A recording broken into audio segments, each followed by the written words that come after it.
everyone, and welcome to Hit and Hustle from IrishSportsDaily.com. I'm your host, Greg Flammang, and with me, as always, is Jamie Uyeyama, Mr. Jamie University. It is Tuesday, April 28th.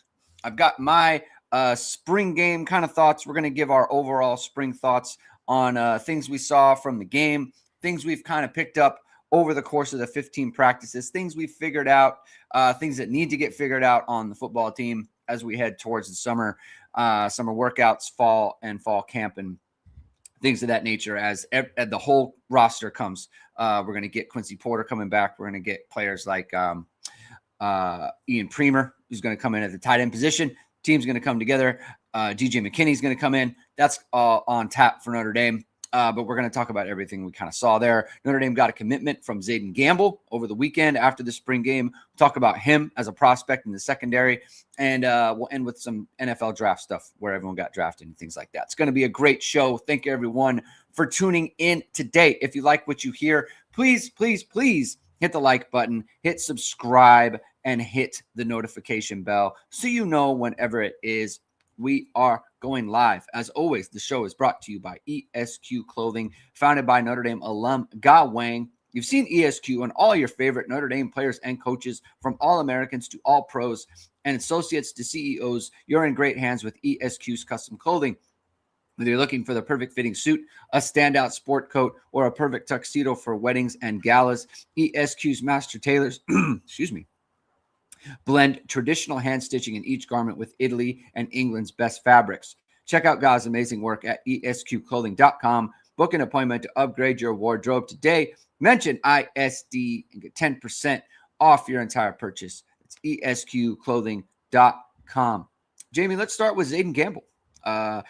St. Thomas Aquinas High School out of Florida, commits to Notre Dame. He's in the secondary. You've got him as a four-star prospect. You did a nice little film, Don't Lie, on him. That was really nice. What do you like about this commitment from Zayen Gamble? I think everyone's excited, and they should be excited.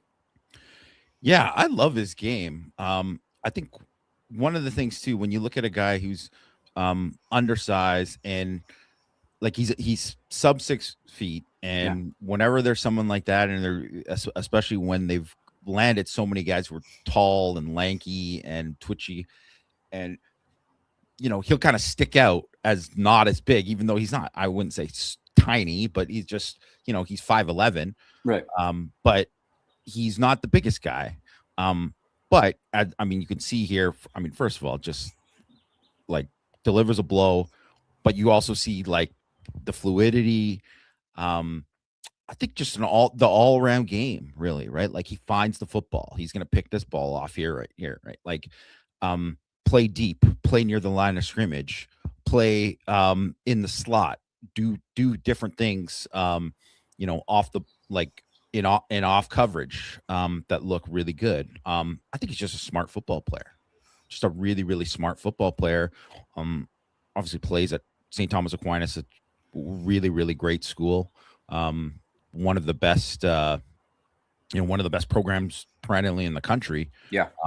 And they got a lot of talent year after year, and you're playing against really good competition, and he's super productive against that competition. And I think that's one of the things, he's obviously he's a higher rated prospect than Drew White, although I was higher on Drew White than a lot of people. Mm-hmm. But Drew White was the last guy from St. Thomas Aquinas that Notre Dame had. And one of the things that stood out about him was, hey, this guy is dominant against, he's like he was the state defensive player of the year playing at St. Thomas Aquinas when there was a bunch of other D1 kids on his team.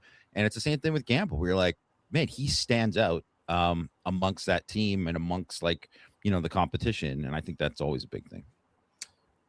We just saw Caleb Downs go at number 11 to the Cowboys, and he's smaller, right? He's a smaller safety. So obviously that size is, you can do all the things, right? And I think that's something that people are very excited about Caleb Downs, is he can kind of do anything you need to do. Obviously, Notre Dame's had a run of, bigger safeties, guys who are, very, big in stature, right? With Kyle, Xavier Watts is not a small player. Tay Johnson, Brayante Johnson's not a small player. Zayen Gamble's a little bit more diminutive, but he can do all the things. His tape shows He can play man. He can come down in man. He can come down and support the run. He can play center field. He can play the 2 high. So very good football player, knows the position. It's great to have guys like that in your on your roster. And, he's kind of rounding out like a really good secondary. I think they're probably still after Gavin Williams. Is that correct? That they still want to try to get him from California? I think so. And I really like Gavin Williams too. Yeah. Yeah. And so that's obviously going to be difficult because this is a West Coast player and all the West Coast teams are after him. And Notre Dame's already got 4 in the secondary, right? And so it's a very good secondary class. Like even if they don't land him, obviously it would be great to land him because he's a great player. But I'm very excited about Gamble and what he brings and just, the overall game, right? It's very happy to come away with that commitment. All right, the spring game, I thought it was pretty. I'm going to say this about CJ Carr's performance. When I was watching it, and to be clear, I was, as you know, I was watching on my phone at my daughter's soccer game in San Diego, right? So I'm literally looking up and down. And so when you're watching in that environment, you just kind of get impressions. You know how the weekend before where it was the Jersey scrimmage and the defense was like super, I don't want to say vanilla, but they weren't going crazy with schemes and stuff like that. Yeah. I feel like the offense did that in this format. Oh, it was super vanilla. And I was like, CJ Carr hates this. He cannot stand this. He needs to compete. He did every play that they ran. It was like, I know what they're doing. I know what they're doing because we watched so much of their stuff, right? It's nothing we've never seen before. It's none of it is like scheme, like the half roll thing they got going on. I know exactly the route combinations. They got slot and they motioned the tight end out. It's like, I know they're going to do double hooks and an out route here. And because I know that, the defense obviously knows that. Everything is predetermined. CJ Carr cannot exist in a thud environment. That's not competing. That's not football. CJ Carr is trying to fight everybody on the field and talk trash. He can't do this thud. So I am totally unsurprised by him being frustrated, pressing, and all that stuff. It means nothing to me in the grand scheme of things. What I will say, though, is I think that dynamic has an effect on the other players in the sense that he's not totally sharp. And I think that affected someone like Micah Gilbert, who I think people are disappointed with how he performed in the game. I thought he got behind Jaden Sanders twice for big plays. And on the first one that Jaden Sanders was able to come back and make a breakup, I thought if the ball's on time, if the ball's out there, it's a walk-in touchdown. It's a touchdown. The second one on the goal line, I don't know that it's a touchdown because Bryante Johnson's coming over. He's probably going to make the play. But he beats him off the line. And to me, I think that my takeaway from that is Micah Gilbert ran by a pretty good DB twice. Yes. And that totally stood out to me when I was like, So watching it live and rewatching it, I was just like, he's got juice. He's getting vertical. Like that is, to me, more important than anything else because they can get on the same page. If he's beating them deep, he can do that. He can get like, then he can pretty much do it on almost every corner they're going to play this year. Yeah. And that's the other thing is too, is not to, sorry to hijack your thing. No, you're good. But we literally just heard like the day before the spring game, because Micah Gilbert didn't really do much or Jersey scrimmage. It's like, yeah, he went off this week. Like this week, he went off and had a great weekend. It was like he beat Leonard Moore, and we saw all this, we heard all this great stuff. So we only see a very small window of what we're gonna see. You can't overreact to that window, especially when you hear from like real people, like real sources that say like, oh no, like he's looking good, like he did this and that or whatever, right? Like, so I mean, I think everybody wants to have the Chase Claypool.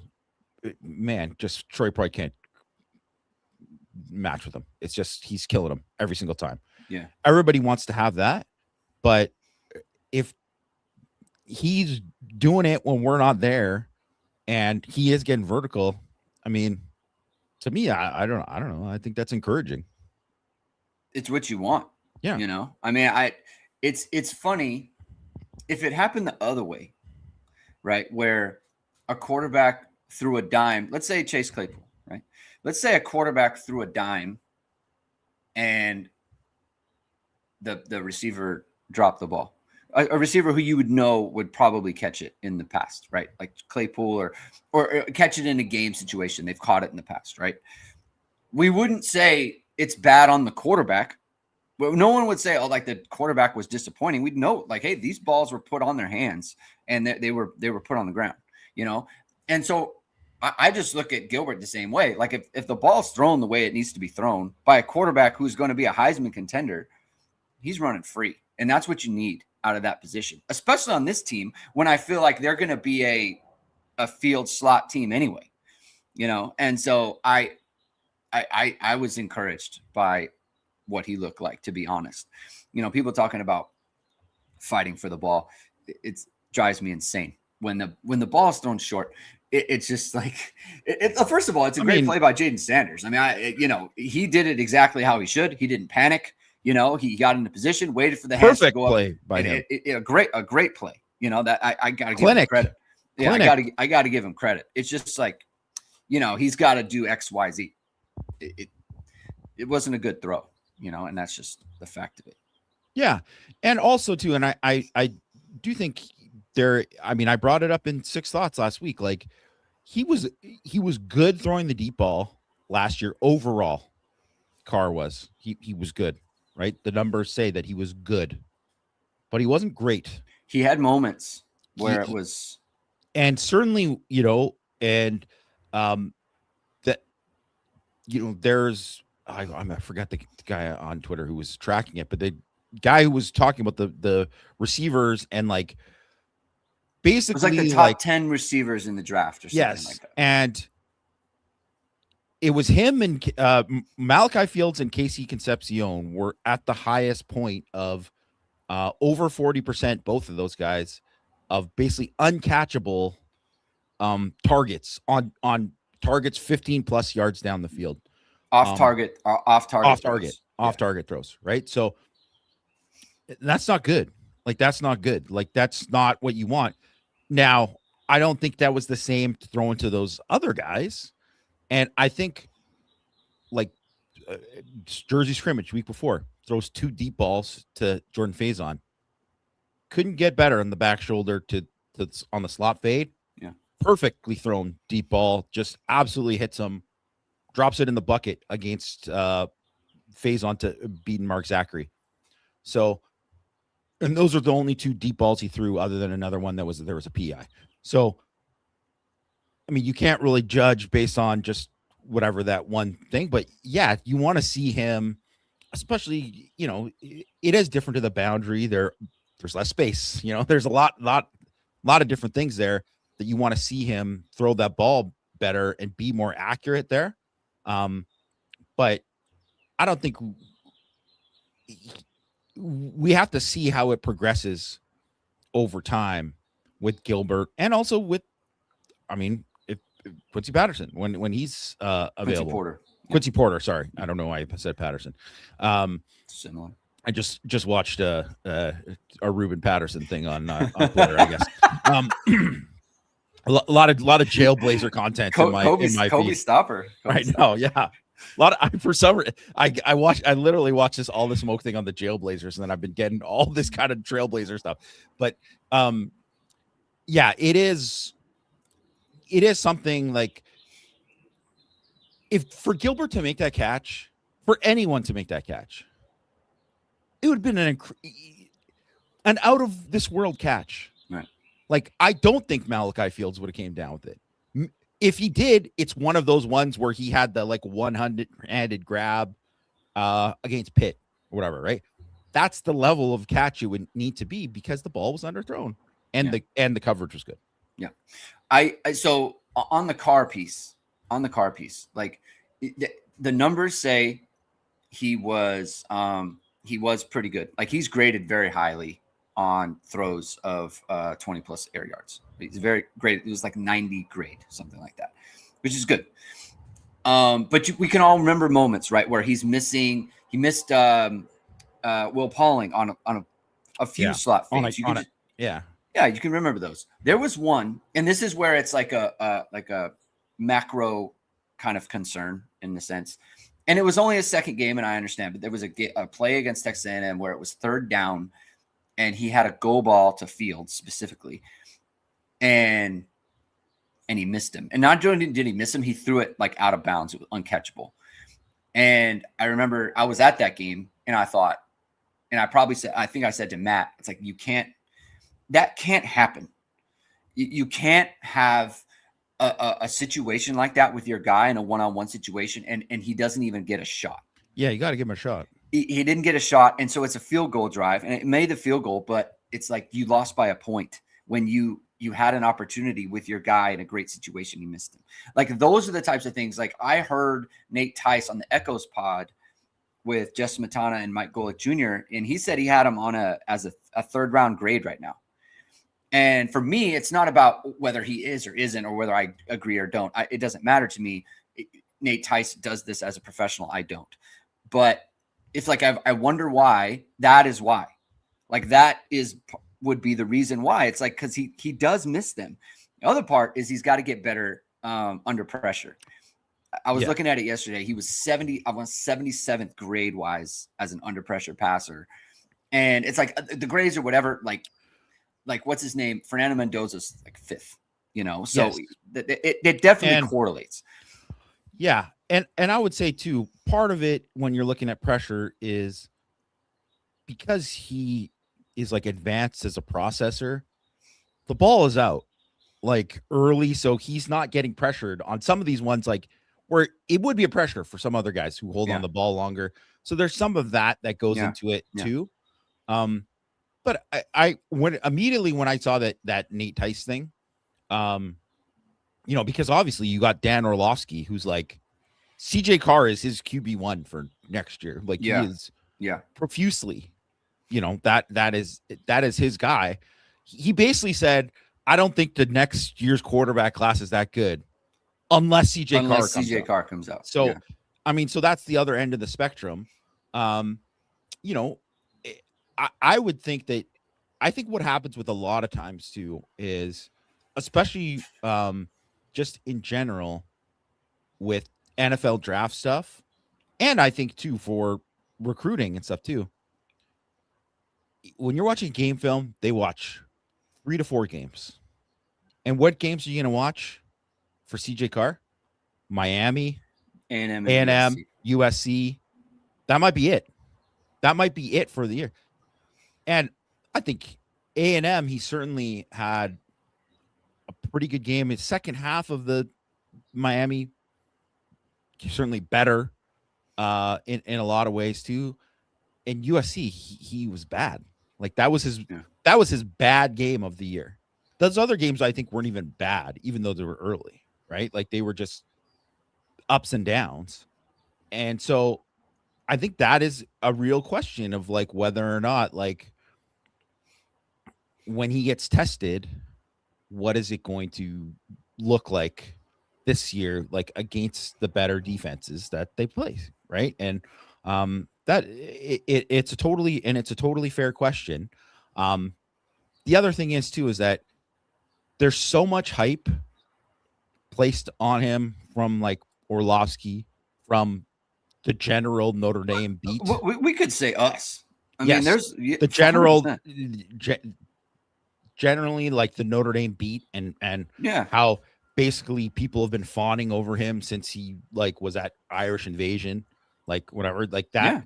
Yeah. So that has happened. So he has this hype. So when he comes out and it's like, he looked off, like it's so hilarious. Like I was doing the updates of the press conference after, of course, just I'm not going to call anybody out. There's no way he's not watching Hidden Hustle live. This guy, he's I don't think he's a regular viewer, but Yeah. he's a ISD subscriber. Just in the middle of it, he has to interject.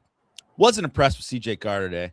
Just didn't like. I'm like, okay, thanks for this thought while I'm trying to update what Jalen Sneed is saying right now. Like, it's just like, but that is the kind of thing though, right? Where he's going to be held to the standard that he has to kind of meet. And it's like, you're not allowed to have a bad game, or you're not even allowed to have like a bad series. And I would think too, even one of the things with Ian Book, I thought was solid on the telecast, by the way. Very homerish, but that's okay. That's okay. You're supposed to, and it's a spring game. But like, he was basically, some of this, like, he was basically using Marcus Freeman's speeches for part of his like selling points. So I'm like, yeah, okay. Wow, he's really, but he really wishes he could play for Marcus at the time. And when I think a lot of the guys here are coming back too, they wish they'd come back. But if you think about it, he obviously had a ton of success. Won so many games, more games than any other Notre Dame starting quarterback. Anytime that guy had a bad series or a bad start to a game or whatever, groans, just people just kill him. Yeah. Right. And that's just a matter of fact. It's just hard to kind of live up to that. But the thing is with Carr is that now you just expect him to level up, and that he's not going to have, maybe he has a bad series. Everyone has a bad series or a bad throw. Everyone does. But you don't expect it to last, whatever. And this is, I think, when we're talking about kind of leading into what you want to see from Carr going forward, is just like that absolute level of consistency every day. Yeah. But I would say if you watched him, I don't care, even in this spring game compared to last spring game and all that too, like he threw a bad pick in the spring game last year. He made some good throws. Threw a really bad pick. Didn't even come close to throwing a pick in this game. Yeah. It's like I said, he cannot survive in this format. He's just not, he's wired different, man. He wants to compete. He wants to compete hard, and that's good. That's a great thing, right? You absolutely want that out of your quarterback. So, I'm not worried about him at all. I wouldn't even go back and like criticize or critique. It's like, it's just a matter of fact. He missed Micah Gilbert twice, and that affected how the problem I have with it is it's affecting how people feel about Gilbert's performance, which I don't think is correct, because I think Gilbert did a good job in getting open on those plays. Let's go to Bernie, because this kind of segues into a question I was going to ask. He says, who were the 3 players on offense that made you say, watch out for these guys? I'll tell you one guy, and it's partly the spring game, and it's partly just his whole vibe this spring. I've decided I'm going to be a full believer in Aeneas Williams. Whatever I think, whatever Notre Dame needs him to be, he will be that. That is my stance. This guy, I think he just absolutely refuses not to be like Notre Dame's lead back. His answers every time they speak to him about something, like Matt asked him a question very early in the spring about, why didn't you shut it down with your elbow last year? Because you were so hurt and you were basically only playing special teams. You could have just shut it down and just took the 4-game red shirt or whatever. And he was like taken aback. Like, shut it down. What are you talking about? What? Like, it didn't even occur to him. And it's just like, and then you look at the way he played. They split him out on that play against Jalen Sneed. Yeah. Ran a great slant route. I thought he looked explosive going through the hole. He obviously had a short touchdown run or whatever. I just think he's going to be undeniable. We've never seen him play poorly in a game. We've seen him play in big games. We've seen him make plays in national semifinal games. He's going to be whatever Notre Dame needs him to be. This has nothing to do with Nolan James. It has nothing to do with Jonas Walton. It has nothing to do with anybody. He is going to be Notre Dame's lead back because he refuses any other outcome. And I'm fully on board with him. The other thing you can say about it too is I think there's some guys who are like irrationally confident, that it hurts them, to a point. I think he is just so confident in his own abilities, but it's not like out of this world. It's just like Yeah. he knows who he is as a player and what he can do. And he also, I think, and I would be the same way.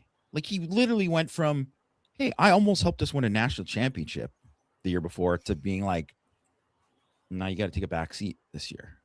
Like that's got to be tough, like really tough for anybody, and especially for a guy like him who was like, he literally, I'm not getting elbow surgery. Like for that player with that kind of already kind of mentality, um, I mean, I learned everything I needed to know about him as a football player when he got trucked by Jalen Walker on against Georgia on a blitz pickup. Yeah. And the next, literally like the next play, they ran quarterback power, and he destroyed the linebacker because he came in and he was pissed and he was like, I'm not, like, bring it. That's that kind of mentality, and he has that. He has a chip on his shoulder. So I think you have to see how everything's going to play out. But there's no doubt, no matter what the backfield rotation looks like, whatever, he's going to be a huge part of it. A huge, huge part of it. I mean, he's like in the jersey scrimmage. Like, I'm not looking. Listen, I'm in a red jersey. I'm not in a red jersey. You're tackling me. I'm getting tackled. Like, I'm not doing this. Like, he's not blowing up at contact. Yeah. Yeah. I don't know if what the medical staff said, but yeah, I'm live. Like, that's just where he's at, and that's competing. And when we talk about, oh, he got to take a back seat this year, and someone would say, well, I mean, you got 2 first-round picks ahead of you. Like, you got to understand. I don't think he needs to understand in his mind. Like, no, I don't take a back seat to anybody. And that's the confidence that you kind of talk about. It's like, that's what he brings. So I was, I'm fully bought in. I've been kind of on the fence about the whole running back situation the whole time, and I'm off the fence. Aeneas Williams will be whatever they need him to be. He's just that kind of person.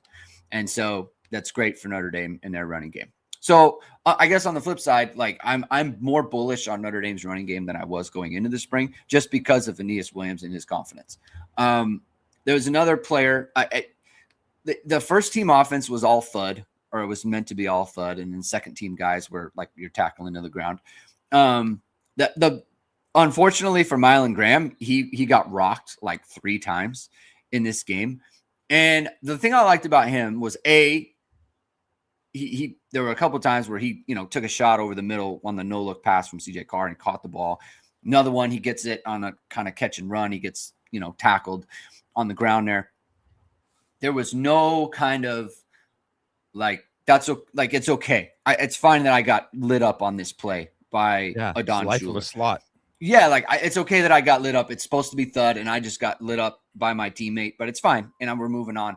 I was impressed by that, just kind of his overall thing. And so, anything on that from you before I move on here? Yeah, I think that.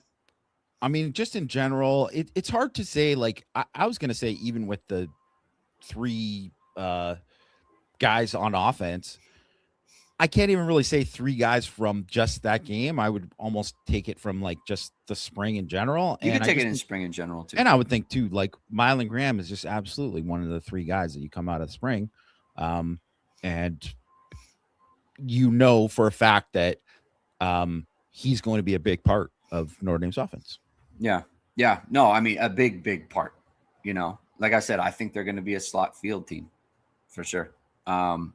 Who's a third one that just not necessarily from the game, if you don't want to go there, but just like overall spring, what's kind of like the one where it's like, okay, this is something here. Will Black for me, just because I think you go through the whole spring and he is there at left tackle. They weren't trying out auditioning a bunch of other people. They weren't saying, okay, well now Knapp, you're going to move here and we're going to take a look at somebody else here. No, that was how they did that number one offensive line the whole spring. He was there. I think just in the game. I mean, early on in the game, he was like, came off on an inside zone and was just like blocking Jalen Sneed like 10 yards down the field. I think he's any left tackle, you get attention for what you do in pass pro. That's just part of the job. But he really gets after it as a run blocker too. He's not one of these guys that he's just a guy with good feet that just is out there just for that to play patty cake with people. He wants to move people off the ball. So just him in general, I think they obviously feel a certain way about him, like they're rolling with him. The Matty Augustine stuff is interesting that Denbrock threw in his press conference that the line is not set, that Augustine could win a job. And I presume that if Augustine is a better right tackle than Sullivan Absher is right guard, are they moving Gerby back inside? You think that's how they go?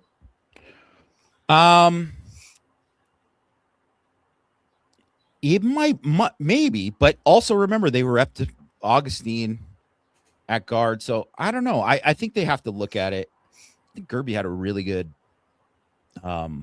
spring at right tackle, and I think he is I think he's a natural tackle. Yeah. They like him. So I don't know, but it's interesting because I do think, I mean, if I was going to say out of that group, Absher, I think he had a good spring, and I think he clearly is a better player than he was last year at this time, last fall. He clearly is better, but I also see there's more inconsistency with his game just overall than I would say the rest of the group. So yeah, I do think that it's not like it's not locked down that that's a thing. So yeah, he could push for that. So no, I think it'll be interesting. And also too, I think the other thing is, I think because they practiced that whole time there, and I know they want to get the best 5 out there and do whatever, but it's like you kind of had a really good thing working the 5, especially in the Jersey scrimmage, when I was like, wow, that 5-man unit really worked. Yeah. So if you switch somebody, you almost don't want to, hey, we're switching 2 positions by switching one person out. You want to kind of have one. So I think it'll be interesting. And to what Rajon's saying about Knapp being 3A, I mean, to me, like Knapp was, I mean, if I was just going to pick like the guy that out of the whole group of offense, just in general, of like, who do I feel like, hey, this person made a leap and because of obviously the position change and stuff too, where this guy went from, hey, he's a good player to, hey, he can maybe be an All-American. Knapp would be my pick for that. But he's getting mocked in first round way too early. Yeah, he is. I've seen in like a few places where he's going in the first round. Like, granted, like these, I mean, yeah, I'm just saying. I don't know like, if people grinding but I'm just saying people think of him are thinking of him in that way right now. Is what I'll point out to you. So that's just interesting given your take on him. He's going to be a very high draft pick. So that's interesting. I said it yesterday on Power Hour. I thought Blake Hebert was one of the stories of the day, if not the story of the day, just because Notre Dame needs a viable player on offense who can move the ball as a quarterback, as a backup, and because you have to think about it in terms of he's obviously going to be a huge drop off to CJ Carr and what they can do. But if you think about what he would need to do with the defense that he has, the defense isn't going to give up a ton of points in these games. Like, can you give us 3 touchdowns? Can you give us 24 points kind of thing from Blake Hebert? And I think that what he showed in the game is that he can move the team. There will be inconsistencies and there will probably be bad drives if he ever had to start a game, but his legs offer enough. And I think the way he threw the ball shows like, okay, they can threaten the defense. Yeah. with the way that he threw it. So I was very encouraged by him. Like I said, there's a lot to be determined with, Teddy Gerard's coming in, and maybe he can come in and win the job. But if he does, Blake Hebert is the floor, and that's a pretty high floor, in terms of what it can be at the quarter. I think that's a big relief for it should be a relief for fans, myself included. Like I was like, okay, this is workable. And they got something here as a backup. Yeah, and I think one of the things, it's never going to be the next guy's never going to be Carr. That is never going to be the case, of course. And I think if you look at where Notre Dame was the last couple of years, specifically, they were really in an enviable spot where they had Angeli could just step in and be like, come in and move your team and get you points in the Orange Bowl. Like when you needed it, you needed those points to stay in the game. Like that is a really tough position to be in. And not to mention, like every single time in garbage time, he was carving people up or whatever. Right. But like that. And I do think last year we didn't get to see it with Minchie, but if Carr was out for any kind of long period of time, we would have saw Minchie play well. And I think Minchie, I don't know. I have no idea what Kentucky's situation is like with their roster or whatever. So I'm not going to speak on, because I think that has a lot to do with it. And they're playing the SEC, and you're probably going to be one of the least talented teams in the SEC. But I bet he was going to play pretty well overall. Like I don't think it'll be, if he struggles, it'll be more about the talent around him than what he is. But I think if you put him on Notre Dame's team, you win a lot of football games, and do really well. Yeah. Moving to the defense, Rodney Dunham. The problem with the red jersey thing is if the quarterback didn't have a red jersey, he turns the corner on Will Black, and he absolutely destroys the quarterback, and it's all anyone's talking about. No one's talking about anything else. It was a special move, special speed, special bend coming around the corner, just like making a 45-degree left turn on the as he got around the corner. You're as high on him. You said it was the best freshman D lineman you've seen since you started covering the team in 2015. He's going to help the team. He's going to get real reps in every game, barring injury. So that's nice.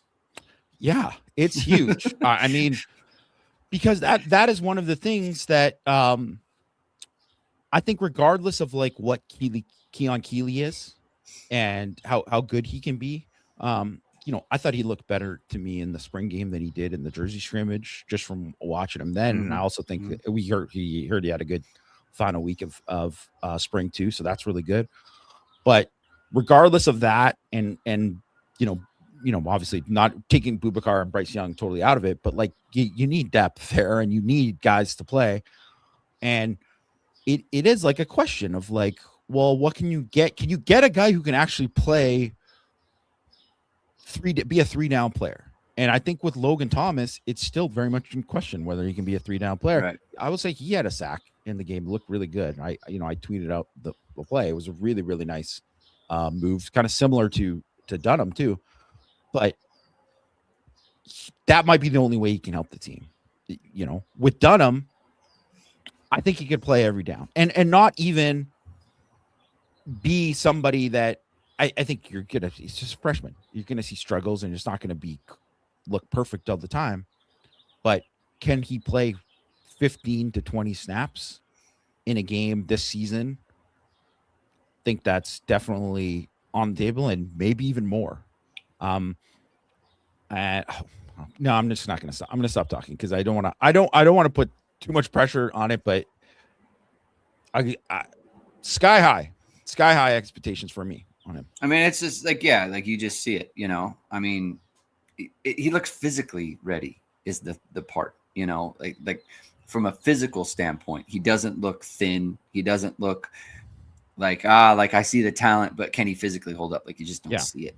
And so that's obviously a great sign, right? But we'll see, right? There's lots of development to come on him. Christian Gray in the slot. What'd you think?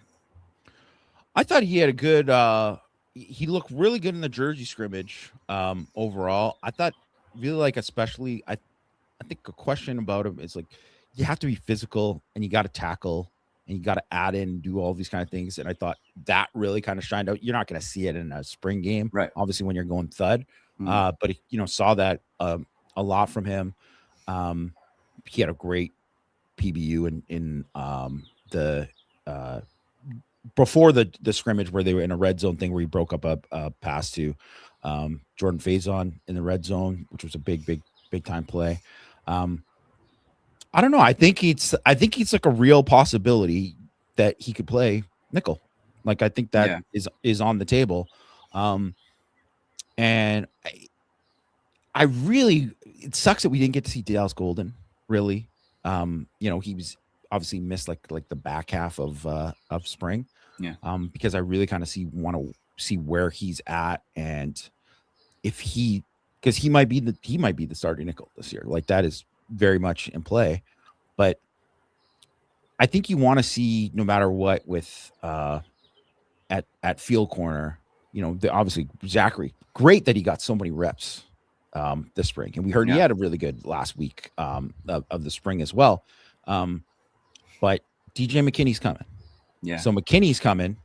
And I think that just based off of just the totality of his career and what he's done and how his film and everything that you've seen in his production, that there's a very good chance he's going to come in and take that spot, like, and or at the very least, like, make it a competition that if somebody gets it, they got to take it from him, right?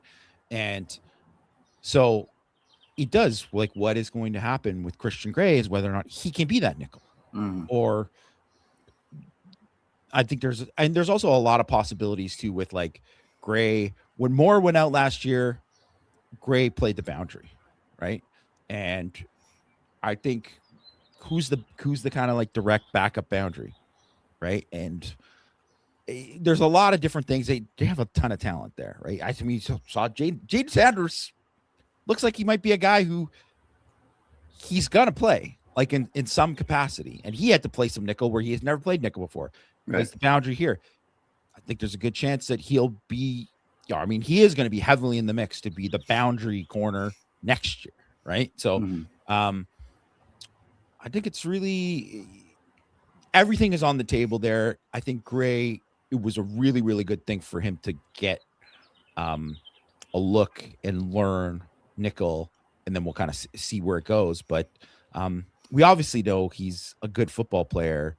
It's just now there's just a lot more competition to say, like, hey, if he's struggling or if he's not having or if he's not healthy, they just got a lot more options now. Yeah. I think it's good for Gray in the way, like, playing the nickel position, in that you can play underneath with the wide receiver. You can almost let them run by you, and then you get underneath them because you have the safeties over the top in a way that you don't at the field. You almost never have that, in fact. And so I think that helps him because he likes to kind of sit on the underneath stuff and be aggressive, right? He likes that. Like, think of all your favorite plays of him on the field where it's like he's sitting and waiting and jumping an inside route or an out route or whatever it might be. He struggles where he also has to then turn and run. And if you get him in isolation where it's a two-way go and he doesn't have safety help and that slot wide receiver can run a post or a corner, then you're kind of putting him in a spot where it's like, this is not his strength. But when he can play underneath and he's got two safeties high, or they've got the robber coming down there and he has help, then that really accentuates the strength of his game, which is like, hey, I can sit here and I can be patient with my feet.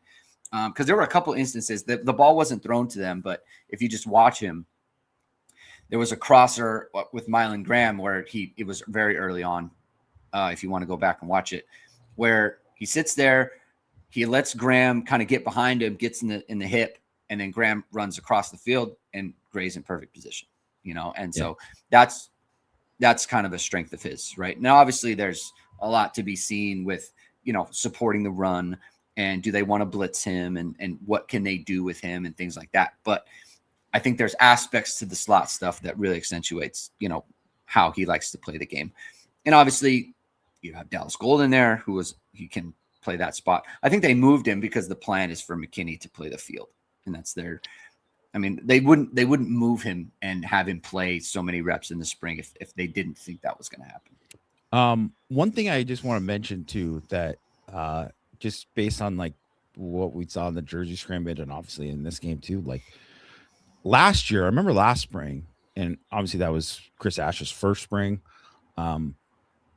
They showed way more. Not like anything deep of like what the is in the bag scheme wise or whatever, but just in terms of pressure stuff, they brought a lot more pressure, just blitz package wise, and also specifically like run blitzes with safeties and stuff early on. That was one of the ways that Tay Johnson stood out in the last spring, was like, they brought him on the blitz and he was like making plays in the backfield, right? Like he was doing big things like that. So, and they didn't really do that kind of stuff this year. Like I don't recall them ever doing anything. I mean, in the spring game, I don't think they did any of that. Not that I can recall, but they maybe blitzed Jaden Sanders once as a nickel, that I can remember. I don't remember them activating Gray as a blitzer at all with the first team there. So there's still like, I think some of that there that like they showed probably, but we didn't see, that I still kind of want to really see there. Cause I always think if that nickel is just has that like kind of special ability as a blitzer, man, it really can just open things up. Yeah. And, they have to have that ability, but we just don't know if they do. Right. So. And that remains to be seen. Ethan Long, ready to start, frankly. He's not going to, but he's ready to be a high level starter. That's probably true of Luke Talich. Like, Notre Dame is truly 4 deep at safety right now. I think they could win games. They could win. I don't know that I would honestly change their projection at all if I knew it was going to be Luke Talich and Ethan Long starting at safety for the rest of the year.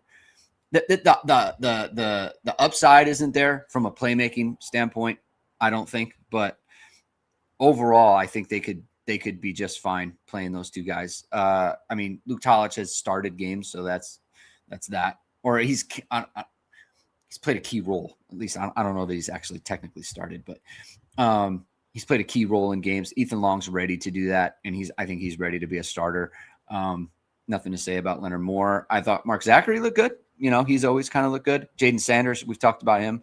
He looked good. I mean, he did get run by, and it's interesting because it is interesting because if it was Christian Gray, people would be like, for sure. Again. So that is notable. He did get run by twice, and so that's on the one play he was able to come back and make the play. On the other one, he was fortunate that the ball was overthrown. Yeah, because the safety help was not there yet. It was not going to get there. Yeah. So, I mean, I definitely noticed that as people were kind of like fawning over Jaden Sanders and like, what a great day for him. I was like, this is why you got to watch the whole play, because it is part of it. And not to mention, not just the ones he targeted. Like, we don't know about some of the ones that he wasn't targeted, where you're not watching, the camera's not on him as much.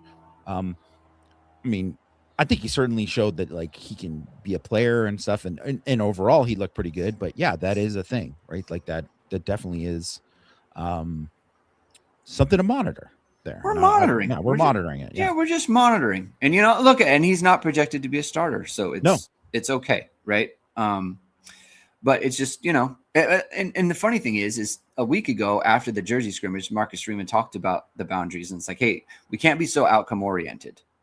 And I think this is a situation where it's like, man, Micah Gilbert won twice and didn't get any catches out of it, And so it's just, they like what they're seeing, obviously. They continue to put him out there. And I will say, too, it becomes more and more impressive by the day how Ben Morrison no one ever ran by him. No. Like literally no one. Yeah. Never. I can't remember someone having a step on him. I can't. Like he was in phase. Yeah, I was going to say he's never out of phase. He was never out of phase. I mean, we're talking like Marvin Harrison Jr. stuff. Yeah. And they went against, he went against like high level dudes. And I mean, pretty much after he gave the one touchdown in the Syracuse game when he was a freshman, which was like bad technique. He was like a bad leverage, whatever, right? After that, I don't really remember any kind of play with him where it was like, oh, he just got beat. And also, too, I don't remember a practice where I'm like, and the receivers were different then. He was bad. Right. The receivers weren't as good, but still, like, which is also why, I mean, I to be honest, I wasn't like following Tampa Bay, what happened much with him last year or whatever. I don't know how he played and how many games he started or if he did start at all, whatever. I just think he's going to be a pro forever because he's just, I haven't seen that because you would say Julian Love was All-American, great player. He got run by sometimes like that happened. Yeah, for sure. By the way, I should mention too, Zayen Gamble. My comp for him was Julian Love. Ooh, that's good. That's good. Yeah. Because that was another thing too, where Julian Love was kind of like a jack of all trades, and really kind of, I mean, you want to say he was an All-American, so I don't want to say master of none, but he was a jack of all trades guy, especially in high school, where he mostly played safety, and they converted him to corner. And I think he was just a guy who could have started literally any spot. I mean, he started at field and boundary, but he could have been the nickel. He played safety against Army and when he was a freshman. Mm-hmm. And obviously he's a safety, a really, really good safety in the NFL now. I just think that's, to me too, as a guy who's like, maybe not the most measurables, doesn't wow you, where you're like, this guy's good athlete, good football player, got a little bit of a physical edge. That's what Zayen Gamble reminds me. Julian Love's offensive tape in high school was very impressive as well. They awesome. had him in the slot. They had him at running back. Yeah, he was really good. I would say Gamble's probably a little bit more explosive than Love. Yeah. I mean, not like a ton more, but a more explosive version of that. Definitely agree. This is another thing. I'd say just in high school prospects in general, when especially when it's DBs, if a guy is a dominant offensive player, there is not enough credit given to that and what that means, because if you're really doing it on both sides where you're getting the ball a lot and playing DB and doing it at a high level, that is really, really tough to do. Which makes the whole Travis Hunter thing in college like just insane. But it's nuts. Yeah, I mean, it speaks to your stamina, your mental stamina as well, to be able to take on all of that, right? Especially at a high level like this, like say Thomas Aquinas is at, something like that. So yeah, I totally agree with you. Spencer Porath not missing field goals, that's good. It kind of makes me nervous, to be honest. Like, where I'm used to field goals being like kind of a concern, and then the season starts and they, like last year they make all the kicks. Noah Burnett makes all the kicks against like Texas A&M and stuff. Obviously, it got real bad. They didn't make a field goal for like a month and a half, but I don't know. But hey, making all the field goals, that's good. So we're not going to get upset about that.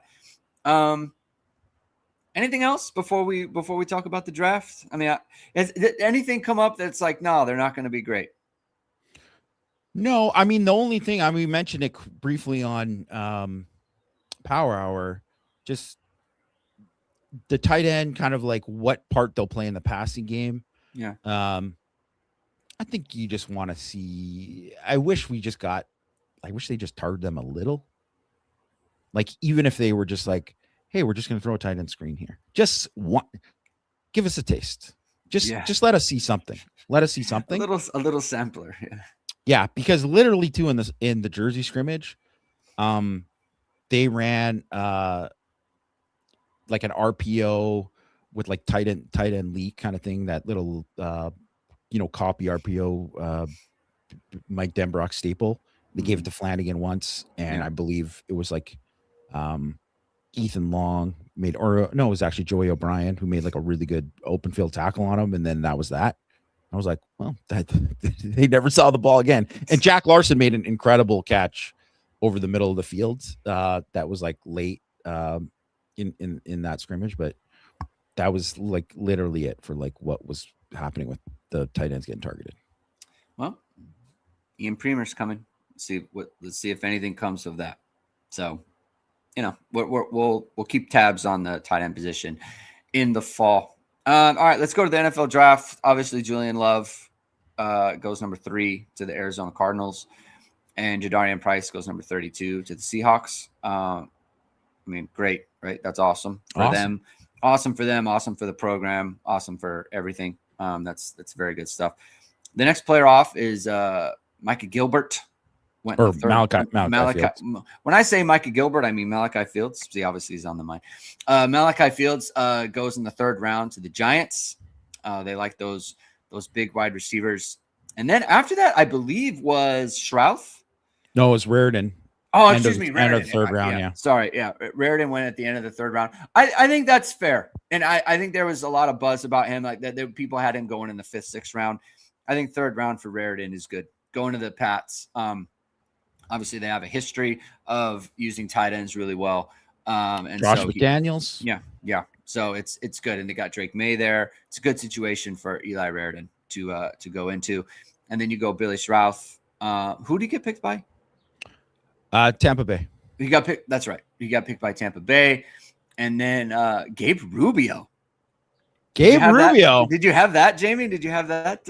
No. I did not have Gabe Rubio. I just thought because of his injury situation throughout his career, and also too, like he has extremely minimal pass rush production over the course of his career. So I was shocked that he got drafted. But I will say, if you're going to take a guy who is a 2-down lineman, that's when you do it in like the 6th round or the 7th round. Yeah. And he, over the last 3 years specifically, he has been a high-level run defender. High level. Like, I cannot be more impressed with how well he played against the run. And I think this year, too, he was better as a pass rusher just in general, but we didn't really get to see much of it because he got hurt.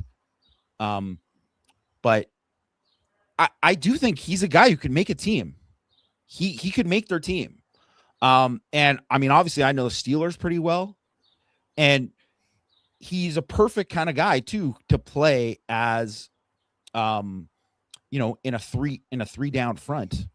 And just absolutely just be like, he's not going to be in on the field when they're having to rush the passer, right. But against teams that play heavy, he's a good guy to have on your team. So, and the Ravens are in the division. Yes. So I don't know. I first of all, I'm ecstatic for him. Like that is awesome. That's great. And he is also a perfect example. I remember seeing him as a true freshman, and I had a pretty high grade on him as a recruit. And he ended up being a good player, but obviously not a great player or anything like that at Notre Dame. But when I saw him the very first practice, he was one of those guys like, oh, he's got a long way. Yeah. Like, not one of those guys who are like, oh, he's going to help this year. It was like 0 chance he plays this year. We'll revisit a year from now and see where he's at. And he made big strides in that year, but it was still like, he still had a ways. And he really developed. And I got to give just tip of the cap to Al Washington, Nick Sebastian, and obviously to him as well. Obviously the strength staff, Lauren Lando, all of them. Like, he really developed,